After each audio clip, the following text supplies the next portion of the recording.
Welcome, welcome, welcome. We're so glad you're here. I'm going to ask Joanna the first question, and then I'll invite you guys to come in and ask your questions too, okay? So first, a bit of background. Joanna Biggs is a writer, a senior editor at Harper's Magazine, and the author of A Life of One's Own, a wonderful memoir. 9 women writers begin again. She has written for the London Review of Books, where she worked for 15 years, the New Yorker, Harper's, The Nation, the New Republic Book Forum, and the Financial Times, the Guardian, the Observer, and the Sunday Times. In 2017, she co-founded Silver Press to publish feminist writers, including Audre Lorde, Leonora Carrington, Nell Dunn, Chantal Ackerman, and M. Nurbs. How do you pronounce her name? I don't know that writer. It's Nobesi. Nobesi Philip. Okay, welcome. So right from the beginning, the thing that I'm sure you get asked about a lot is the hybrid nature of your memoir. So Joanna's writing about a difficult period in her life when she lost her mother and she left a marriage, but she's also writing biographical essays about women writers at difficult junctures in their life. So do you want to speak on why the hybrid appeal to you, and why not write 2 different books? How did it work for you to combine them? This has come up a lot, and it was a decision that actually I've thought about more post-publication than I did actually pre, because the book came out of a very particular culture and place. The first 2 essays written for it were written in the London Review of Books, and they were both reviews. Actually, they were reviews of Sylvia Plath's letters and a book biography of Simone de Beauvoir's life. And it was more like, as I was writing the review, I was experimenting with adding a bit more memoir in, and the memoir connected with other books I was interested in at the time, so like Ben Lerner and Sheila Heti and Autofiction, and thinking about what happens if a critic is a bit more honest about where they come from on the page, if you layer out what's going on for you at the time, why. I think that was one of the reasons the first essay I wrote was on Sylvia Plath, and one of the reasons that she just seemed completely different to me, and I knew it was because I was going through a divorce, and I could see these elements of her writing that I couldn't see before when I was younger. And I just was wondering in the book, like, what would happen when the critic kind of is more honest about where they're coming from.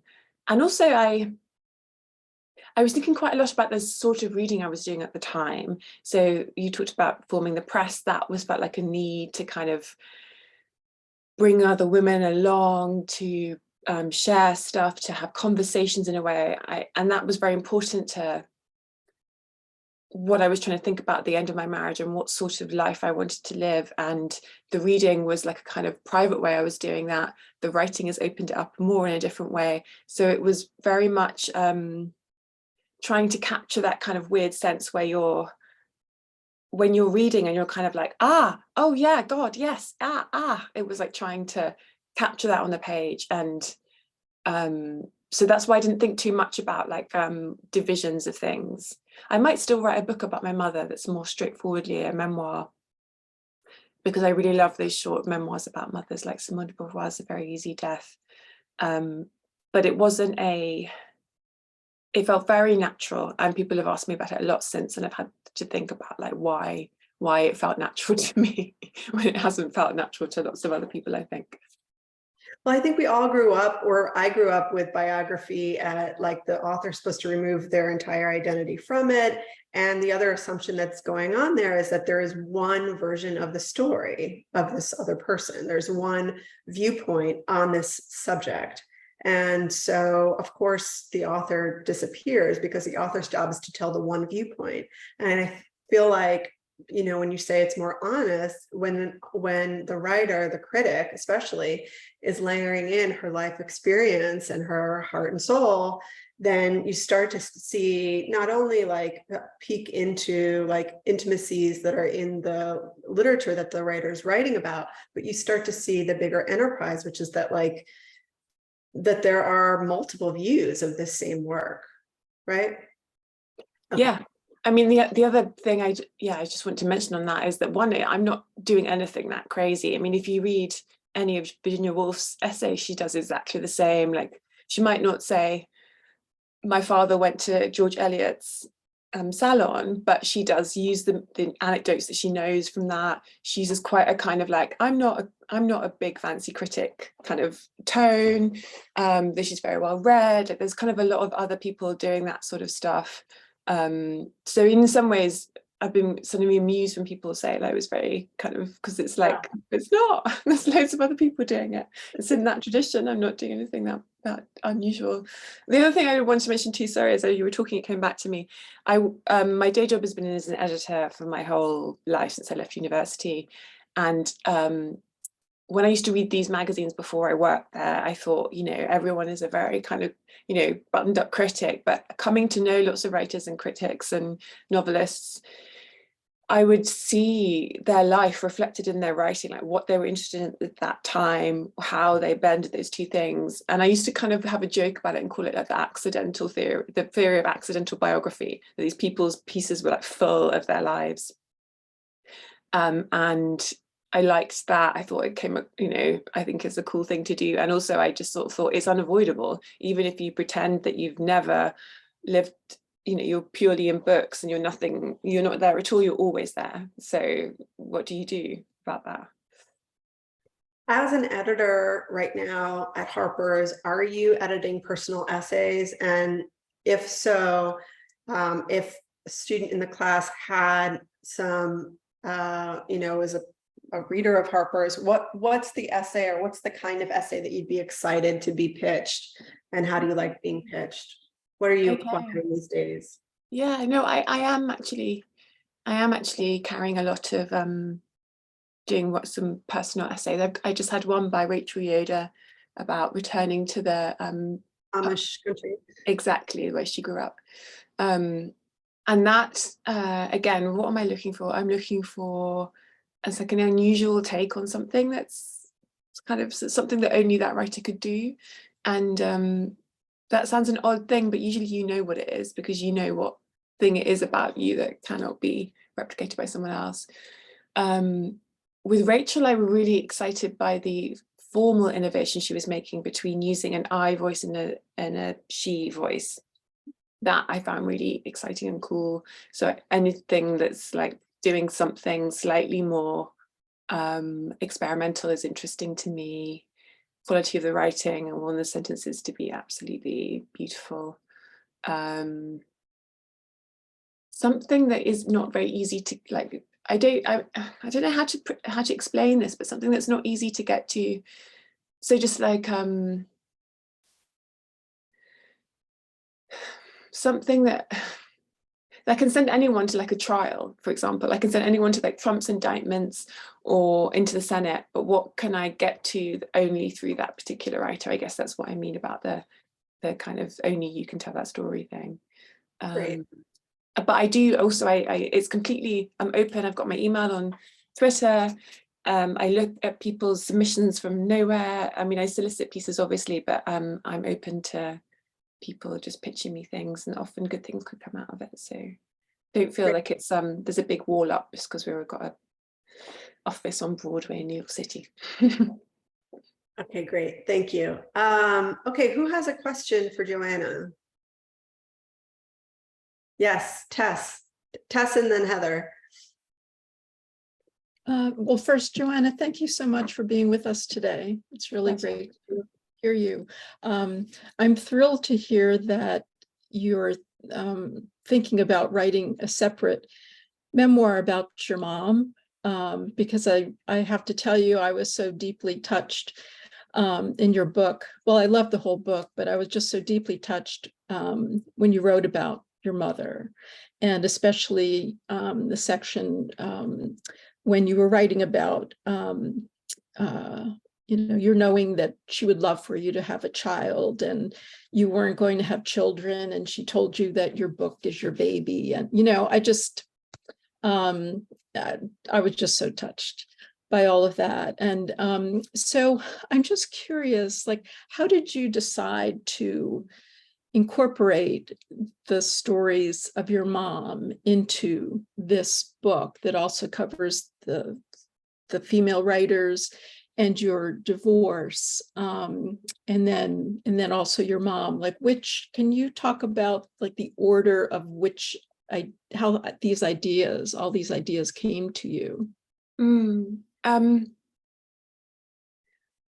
I hadn't thought when I first pitched the book and first started putting together that it would be a lot about my mother in it, actually. So it's interesting you asked. One of my very close friends, who's one of the dedicatees of the book, Frances, read a very early chapter and then read the full book when it was like in its first draft. And she's a very close friend. She knew what was going on in my life.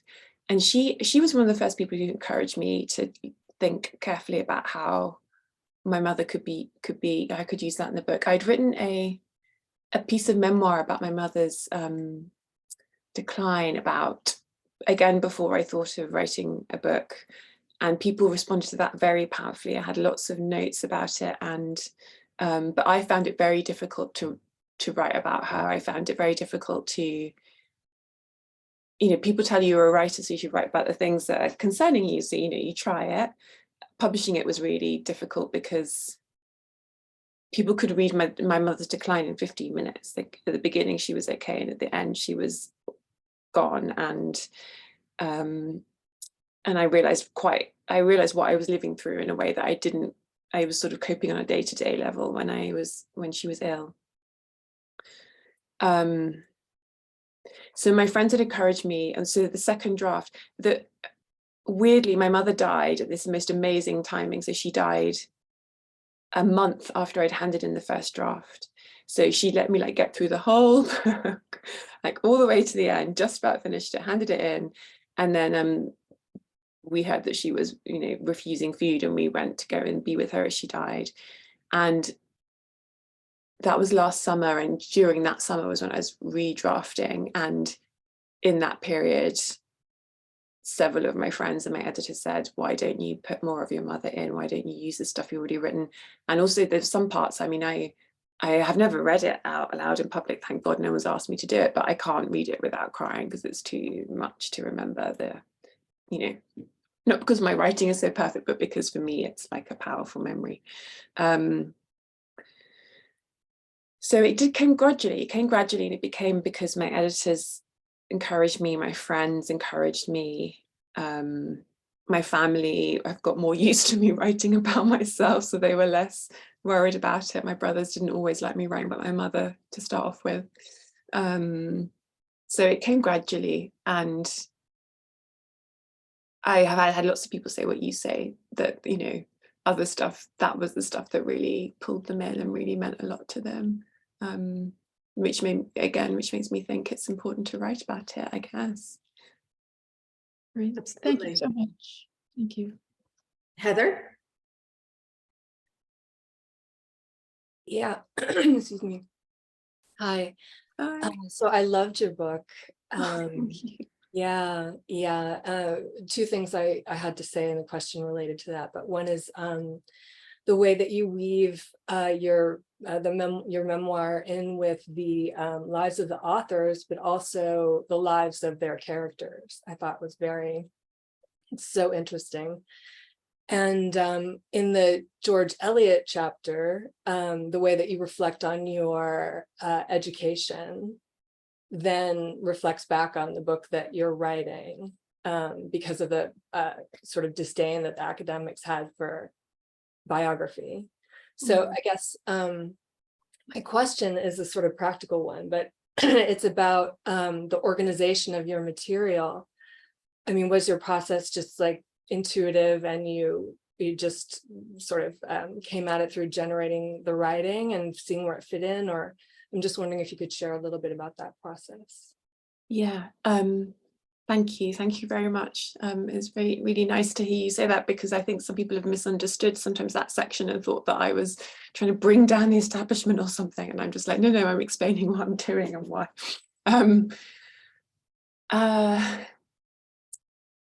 again, this is something I didn't think about very much until I started being asked it after it was published.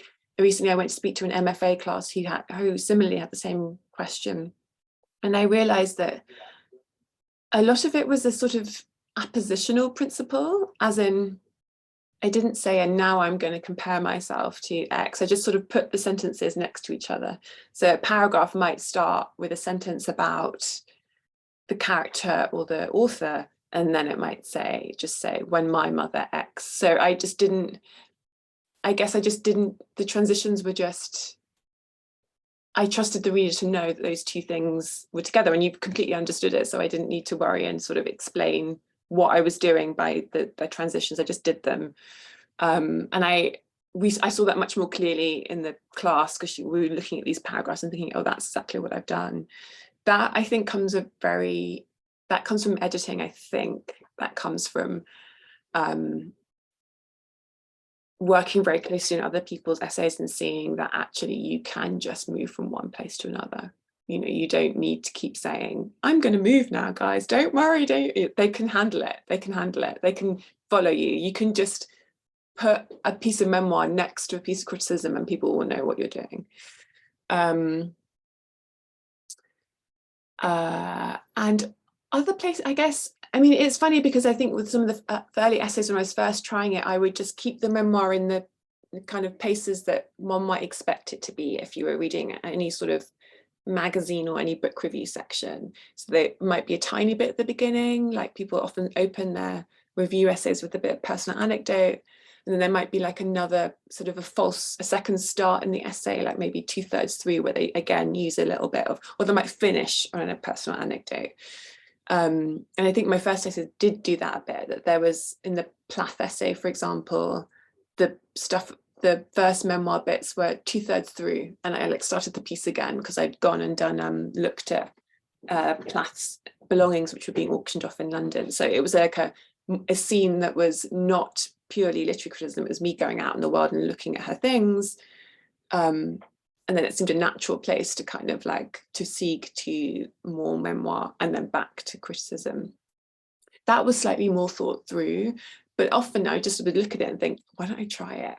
The lucky thing for me is I had great editors at the LRB who knew me as a person as well as a writer, and I felt I felt that they wouldn't let me look stupid, I guess. So I felt very free to try something, and if they thought it was all right, and even if I wasn't really sure myself, I would publish it and see. So I had a very lucky place to I could kind of experiment, and people that I knew trusted me. And even though the book didn't have, I have very close friends who understand my work and my life who read it in that way, and my editors sort of were trying to make it a good book. So yeah, those two things, that gave me the space to experiment without kind of being too self-critical, if that makes sense. I just wrote and then thought about it later on. Thank you. Lily? Hi, Joanna. Thank you for coming today. I really enjoyed your book very much, and it's been voiced already that I'm looking forward to reading the book about your mother. Those passages were just so clear and distinct, and my mother also went through a long illness, and I related so deeply, but you managed to voice them in a very specific and lovely way. So thank you. I was also very surprised and inspired at the very last paragraph of your book, where you spoke directly to us and encouraged us to find our own voices. I was very surprised and pleased. So thank you for that as well. How did you decide, like, the order of the different biographies that you explored? And then did you write your memoir and the order in which you wanted to tell the story and then insert biographies, or did you choose the biographies and then sort of insert your memoir into that? Thank you. So thank you for that. And I'm so pleased you like the ending, because I had to fight to keep it. My editors wanted something different. So I'm very happy that you, I felt exactly that. I wanted to reach out and say, you close this book and off you go and write. That's why I wanted it to feel like, thank you. So I ordered I wanted the book to have, I almost wrote a PhD on women's writing in the 18th century. And that PhD was going to be a kind of story of why at the beginning you could have kind of these kind of bold women writers like Aphra Behn, who just were like sexually free and bold and talked about them, had this kind of like great kind of image. And then at the end of this beginning of the 19th century, you have Jane Austen, who doesn't even publish under her own name and writes, you know, this kind of tiny piece of ivory, this kind of very small thing. So in some ways I wanted the book to have this kind of sweep of kind of 18th century to modern day, which is why I sort of started with Wollstonecraft and ended on Ferrante, who's still alive. And I knew that I wanted all the writers to speak to each other, and that was much easier to do chronologically, because you can, you know, obviously Mary really, you know, she talks, I'm the first of a, you know, I'm the first of my type. She sort of was. There really isn't like a huge amount of, there is a huge amount of women's writing, but not quite in the way that you get when the 19th and when it starts taking off later on. So part of me was that PhD thing of wanting like someone to be able to get the sweep of kind of women's writing, where it's from and where it ends. And I wrote them as essays around these two I already had, about Plath and Beauvoir, and then I wrote them sequentially over time, so that and the only decision I made that was odd in that sense, really, I could have swapped around the Zora Neale Hurston, the Woolf ones, but actually the way I have them, I'm happy with it, but I could have had them the other way around chronologically.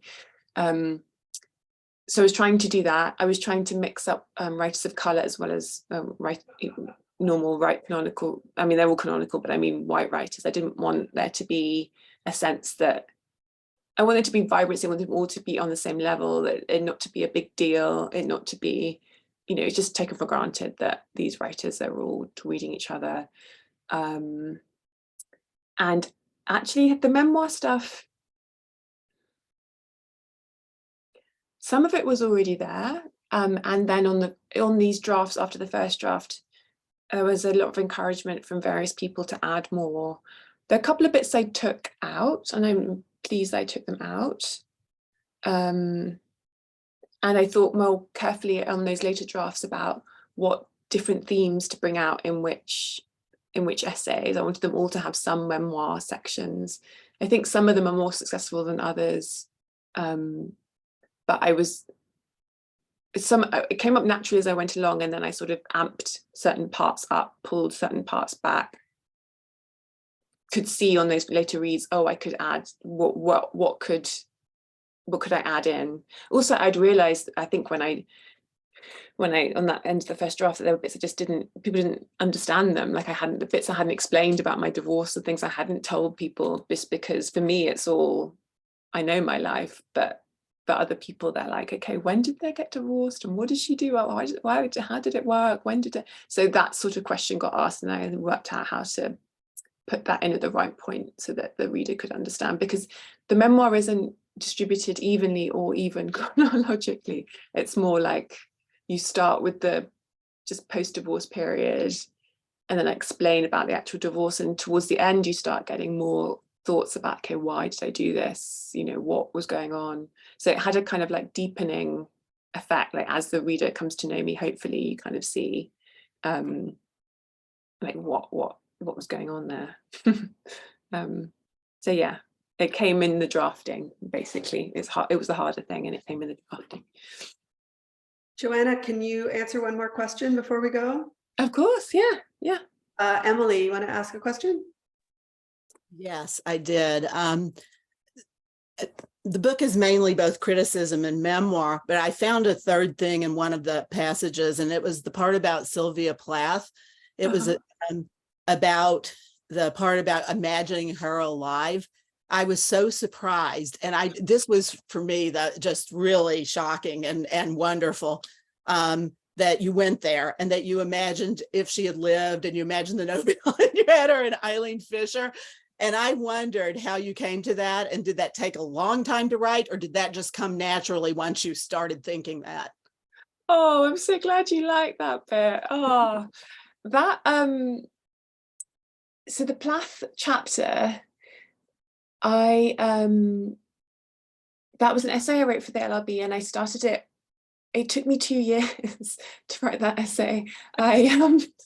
I did a lot of chaotic divorcee living in that period, but I also just moved into my own flat. And these books, have you seen how big the letters books are? They're enormous. And I read them all chronologically. And every time she mentioned I'm writing a poem, I'd stop and then read the poem. So it was a huge amount of reading. It was an amazing thing to do. That's why there's that joke about my brother saying I have to buy a kitten, because it's just, it was been for years like spending all my spare time reading about a suicidal poet. And it was when I was coming towards writing it, you know what it was? I remember exactly where I had the idea. I was out for lunch at the LRB. I went to Shake Shack. I don't often do that. It was like a kind of treat. And while I was like waiting and thinking, I had, oh my God, what if I did that? What if I did that? And I wrote it down on my phone as notes, and just then forgot about it. But then when I drafted, I still had, I thought, okay, I'll try it. I try it at the end. So yeah, it was just, again, this feeling of experimenting, and also maybe the feeling of just, I'd read so much for so long, and coming to write it is often daunting when you get to that point, because you're like, when do I know I'm ready? How can I do it? And I was like, I have to do something with this. I've spent years of my life reading all this stuff. What can I do that's like, what would be striking and interesting and weird and cool? And I didn't want to just like demonstrate that I'd like read all, look guys, I've read all the letters. I wanted to, she sort of got under my skin basically. So that's why I did. Yeah. Thank you. Thank you. Well, we're out of time. Joanna, thank you so much for coming. And we will have you back if you write another memoir. But we really, really, really appreciate your time and wisdom here, and wishing you all the best this summer. Have a wonderful summer. Thank you. Thank you so much for your lovely questions and for reading. I really appreciate it. And, write your things. It's important. Bye. Bye. Okay, all right. So we are out of time. We have 2 minutes. Thank you guys so much. It always makes me feel so good when you have questions and when you're able to show that you read the book. I know it means so much to authors. And I was just, I was really pleased by that. Anybody have a question before we hop off the Zoom? Yes, Amelia. One question: in writing, I felt like it was really easy for me to get pulled out of the moment and to just like go straight into like exposition or its importance to me or what I thought might be relevant. Do you have any, I guess, I don't know if there's like a recommended breakdown of like how much time we should be spending on the moment itself versus on its meaning? And also, do you have any advice that you give writers who tend to struggle with that? I think that's great. I mean, it's a good question. And I think that in the beginning, it's just your downdraft. So you just get whatever down you get down. And it's kind of like if you found yourself like writing what it meant and the rest, and you're worried that maybe I didn't spend enough time on the moment, you can go back to the moment and then linger there. So much of writing is like just managing like distractibility and stuff. So in some ways you just want to get down what's coming up. And then when you're at a clearing, you're like, okay, all right, let me go back. I've gotten all this stuff down. I know it's down. It's someplace safe. I have written it down, and I can go back into the moment and be a little bit more present and patient and just stay there. So I think the way you're doing it is just fine and just perfect. And you have some sense in you of like, I'm skipping a little bit too quickly from the moment on. So then with that knowledge, go back in there and spend some more time getting the moment down or in the moment. Awesome. Thank you. Okay, have a wonderful week. Write every single day if you can. Ignore whatever I said that if it wasn't helpful, just ignore it. Pretend I never said it. And I'll see you next week. Thank you. Thank you. Bye. Thank you. Thank you.